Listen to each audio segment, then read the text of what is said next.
Ketemu lagi dengan akun YouTube channel saya, Bidan Dian Permasari. Salam Rahayu. Kali ini aku akan membahas mengenai 7 ketakutan para ibu yang sedang menyusui. Apa aja ketakutan ibu yang menyusui? Yuk kita bahas di sini.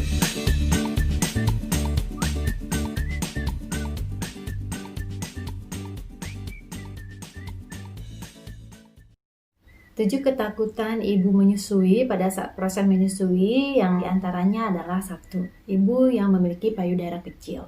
Ibu yang memiliki payudara kecil terkadang merasa tidak percaya diri dengan dirinya, apakah dia bisa menyusui bayinya si eksklusif sampai umur 2 tahun nantinya. Nah, ini yang sudah saya jelaskan di video sebelumnya bahwa tidak ada keterkaitan antara ukuran payudara terhadap proses produksi ASI yang sudah saya jelaskan di video saya sebelumnya. Dan yang kedua adalah payudara yang lembek. Jadi ibu menyusui dengan memiliki payudara yang lembek merasakan bahwa kok ASINya nggak banyak ya, kok payudara saya sampai nggak penuh-penuh ya. Nah, justru payudara yang lembek ini berarti bahwa si payudara sudah selalu dikosongkan, sudah selalu diberikan kepada bayi, sehingga payudara ini berarti sudah terdistribusi dengan baik untuk bayinya. Karena kemungkinan payudara yang tegang, payudara yang penuh, payudara yang sakit itu salah satu tanda bahwa ASI belum didistribusikan maksimal kepada si bayi, sehingga terjadi penumpukan atau terjadi penegangan payudara atau pembesaran payudara yang menyebabkan rasa sakit atau rasa penuh pada bagian payudara.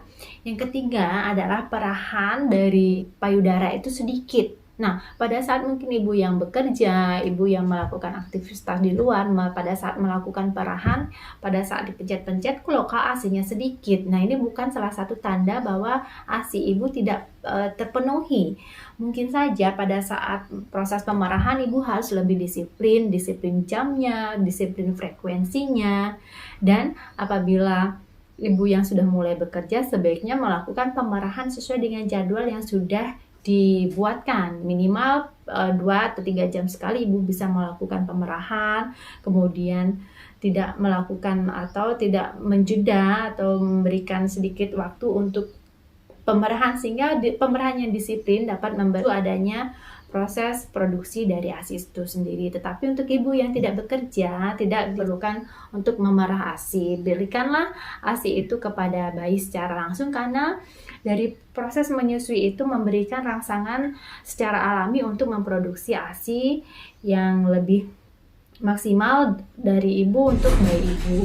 Nah, yang keempat adalah pada saat ibu merasakan atau menilai bayi kok tidurnya sebentar, bayi kok tidurnya sebentar-sebentar bangun. Nah, ini bukan berarti ASI ibu tidak cukup. Bisa saja bayi yang menyusui atau bayi ASI memiliki kapasitas lambung yang kecil, dan kemudian ASI itu sangat mudah diserap dan mudah dicerna oleh lambung, sehingga bayi pun dengan demikian cepat menyusui, kemudian cepat diserap, dicerna, menjadi kencing, menjadi feses, sehingga dia juga sebentar-sebentar menjadi haus atau lapar. Jadi bukan salah satu tanda bahwa bayi tersebut kekurangan ASI. Nah, yang kelima adalah terjadinya lambatnya proses LDR. LDR itu adalah atau disebut dengan letdown reflex, yaitu pada saat kita menyusui terjadi sensasi lebih cepat dari biasanya. Payudara biasanya lebih hangat, kemudian lebih membesar, kemudian aliran ASI semakin membuncah. Nah, itu disebut dengan letdown reflex. Nah, seiring dengan usia pertambahan atau